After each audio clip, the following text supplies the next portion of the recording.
एक गांव में एक गरीब बूढ़ा रहता था। वह बहुत गरीब था, फिर भी उनके पास एक सुंदर सफेद घोड़ा था। इसके कारण राजा के लोग भी उससे ईर्ष्या करते थे। उसे उस सफेद घोड़े को बेचने के लिए राजा की तरफ से अच्छी कीमत दी गई थी।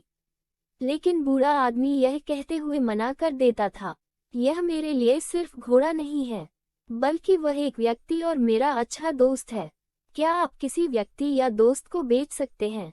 नहीं, ये हमारे लिए संभव नहीं है। एक दिन सुबह जब वह खलिहान घर में गया तो उसने देखा कि घोड़ा वहां नहीं है। ये खबर गांव में जल्दी फैल गई और पूरा गांव उनके घर पर जमा हो गया। गांव वालों ने कहा, तुम मूर्ख बूढ़े हो। हर कोई उस घोड़े को पाना चाहता था।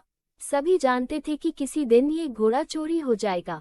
आप उस घोड़े को अच्छी कीमत पर बेच सकते थे, फिर भी आपने उसे रखा। अब घोड़ा चला गया है, यह आपका दुर्भाग्य है। बूढ़े आदमी ने जवाब दिया, सच तो यह है कि घोड़ा स्थिर नहीं है। बाकी सब कुछ जो तुम कहते हो वह एक फैसला है। आप कैसे जानते हैं ये दुर्भाग्य है या नहीं? लोगों ने जवाब दिया, हमें मूर्ख मत बनाओ। आपका सफेद घोड़ा चला गया है, यह आपका दुर्भाग्य है। गांव के लोग उस पर हंसे और चले गए। उन्होंने कहा कि वह पागल है। वह उस घोड़े को बेच सकता था और गरीबी में जीने की वजह एक बेहतर जीवन जी सकता था। कुछ दिनों के बाद सफेद घोड़ा जंगल से वापस आया। उसके साथ कुछ और जंगली घोड़े भी आए। गांव के लोग फिर उनके घर पर इकट्ठा हो गए और बोले, आप सही थे, ये दुर्भाग्य नहीं बल्कि आशीर्वाद है।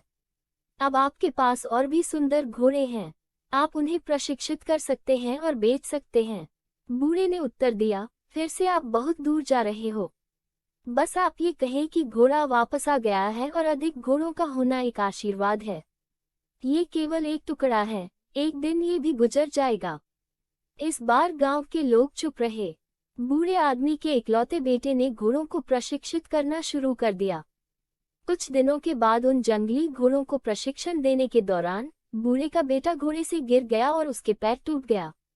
इस बात को सुनकर गांव के लोग इकट्ठे हो गए और बोले, आप ठीक कह रहे थे, अधिक घोड़े होना कोई आशीर्वाद नहीं है। अब तुम्हारा बेटा इससे घायल हुआ है। इस बुढ़ापे में अपने अपाहिज बेटे का क्या करोगे? बूढ़े ने उत्तर दिया, इतनी दूर मत जाओ। इतना ही कहो कि मेरे बेटे की टांग टूट गई है। कौन जानता है कि ये दुर्भाग्य है या आशीर्वाद? किसी को नहीं मालूम। एक महीने बाद युद्ध के कारण गांव के सभी युवाओं को सेना में भर्ती होने के लिए मजबूर होना पड़ा। इसलिए युवाओं के माता पिता और गांव के सभी लोग रो रहे थे। गांव के लोग बूढ़े आदमी के पास आए और कहा, हमारे बेटे हमेशा के लिए चले गए। आपके बेटे की चोट लगना वरदान साबित हुई है। कम से कम वह जिंदा है और आपके साथ रह रहा है। बूढ़े ने उत्तर दिया, कोई नहीं जानता। इतना ही कहो, हमारे बेटे को सेना में भर्ती होने के लिए मजबूर किया गया और आपके बेटे को मजबूर नहीं किया गया। लेकिन कोई नहीं जानता यह आशीर्वाद है या दुर्भाग्य है, केवल भगवान जानता है। दोस्तों, आपको ये कहानी पसंद आई हो तो हमारे चैनल को सब्सक्राइब जरूर करें।